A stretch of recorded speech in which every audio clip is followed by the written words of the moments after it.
preen yourself. Preen and prune. Get everything together. Woo, I'm nervous and I'm excited. All right. Okay.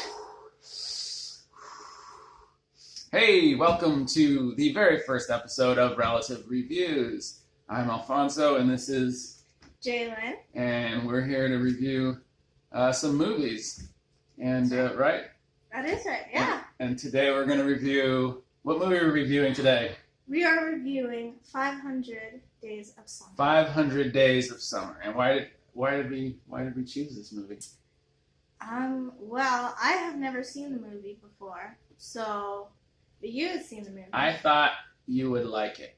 In fact, before we even knew we were going to have a channel, I said, hey, you should see this movie. Joseph Gordon-Levitt's adorable. Obviously. Yeah. So if you haven't seen the movie, it's about Joseph Gordon-Levitt's character, Tom, who works for like a Hallmark greeting card type company. And the movie kind of starts where he's broken up with his girlfriend, Summer, played by Zooey Deschanel. And then you have to figure out kind of like what happened to their relationship and why she broke up, right? So the movie kind of hops around. It's 500 days, so the movie will hop to like day 20, day 145, and you see like where they are within their relationship. Very unorthodox. Yeah. So that's basically the movie. And I guess from here on out, like spoiler alert. Spoiler alert. Yeah. If you haven't seen the movie, just go watch it and then come back. What she said. That's right. So I guess I'll just start and ask you, what did you think of the movie? I mean, I liked it, of course. I mean, Okay. I think I didn't. It's kind of one of those movies that you don't expect it to go the way you think it's gonna go. And I think for me, like right off the bat, once I started watching it, I was like, oh, I haven't really seen a movie like this before. And the thing is I don't really watch that many rom-com movies. Usually it's like, it'll be an action movie or an adventure movie with romance in it, but I don't really sit down and watch just a pure... Well, you've seen like Sleepless in Seattle, right? I've seen old stuff. You've Got Mail, that kind of thing. That kind of, anything with Tom Hanks. But, but I don't really watch that many rom-coms. So, as I was watching it, I was just like, is this, are all movies this good? Are all movies this, this different in its way of, formatting and editing and things like that. So, I wasn't sure, but I really liked it. I really enjoyed it. I think that's what makes it unique. That's kind of like the hook of the film, is the way it like sort of hops around. Right away, like right off the bat, it says, it like puts the numbers there, like flips around to different numbers of the year or whatever. That sort of gives it a structure, because otherwise it wouldn't have it doesn't really have it'd be very confusing. a clear structure. Yeah. And okay, so I guess I'll give my opinion now. And so for me, because I had seen it before, and that's why I recommended it to you, because I think it's very much like a young person's movie. It is. Right? Yeah. And when I saw it, I was a little bit young. I saw it when it came out, so it's been a while. And watching it then and watching it now was different, because watching it now, I was like surprised at how annoyed I was by the movie. Really? I was, especially like the beginning, like the first third of the movie, I was just mildly annoyed, because they're still likable, he's charming, like I like the actors, and I think with any other actors, like it would be like kind of intolerable. But like they're good, they're very charming, they're, like I said, they're very likable.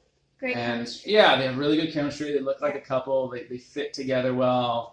They're funny and they're both adorable. You believe that they would be attracted to each other. And you do. But the thing is, like the movie sort of, so like the character of Tom, he's very idealistic, and he's just he's naive, and he puts her on a pedestal, and he doesn't think. He's a feeler. He's just very emotional. He's very emotional, and he's kind of whiny. And that's literally what annoyed me. He's kind of a whiny little dude. And I kind of didn't like him at times. And other times I just wanted to get him and shake him and say, like, this is not going to end well. Right. Like, don't get into this. Because she's very clear. That's the thing is, like, yeah. So the dynamics is that he believes in love. And his whole thing is, like, you'll know it, you'll feel it. Mm-hmm. And he's been influenced by, like, all these, like, romantic comedies and media and stories. And so that's how he is. He's this idealist, and she's the opposite. And she's like, I don't believe in love. I don't want a boyfriend. I don't want to be in a relationship. I don't want to be held down, trapped by somebody else. She was happy exactly the way she was. Yeah, and to be fair to his character, she does give him, like, mixed signals, because she's very much like, she's clear at the beginning, but also she's the more aggressive one, like, finally, like, making them come together. Right.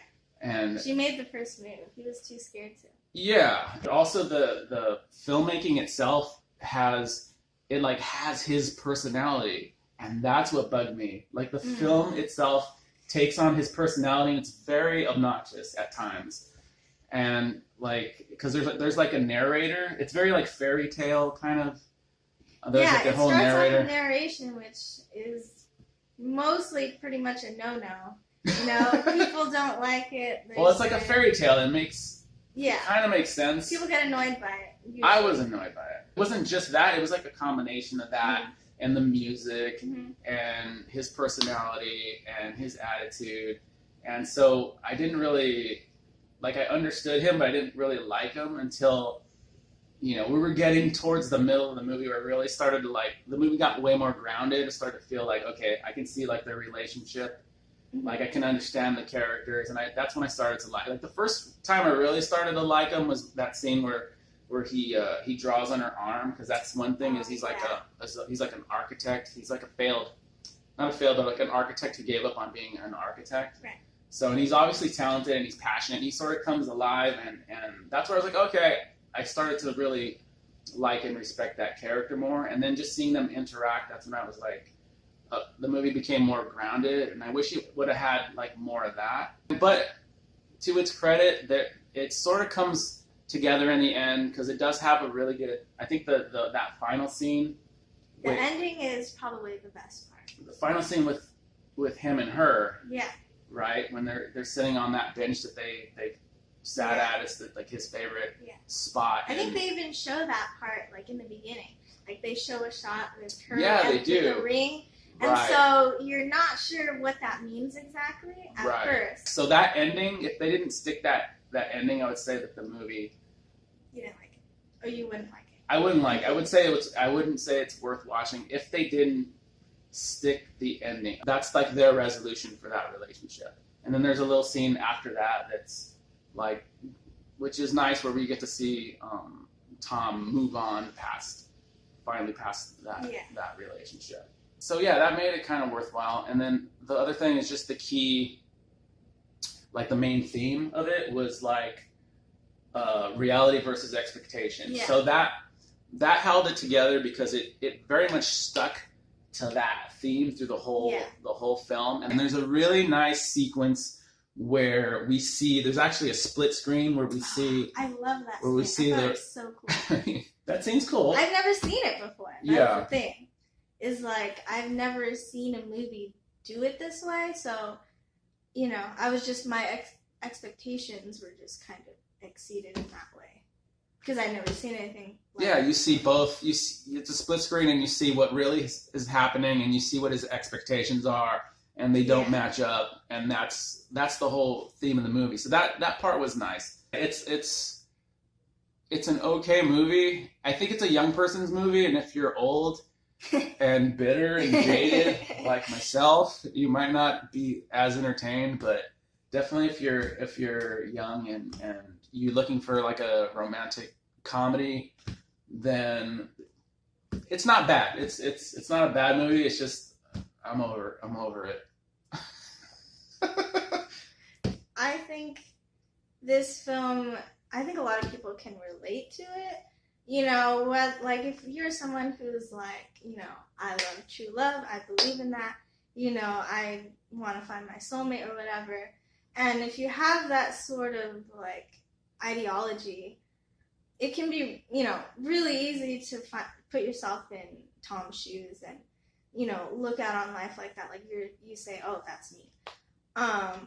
Or you might say, I'm more on Summer's side, and I think, I don't really believe in true love, and I don't really think it exists. I think what this movie really wants to say is that, whether it be true love or even just a job, like at first, one thing I noticed is like at the beginning of the film, we know that he likes architecture,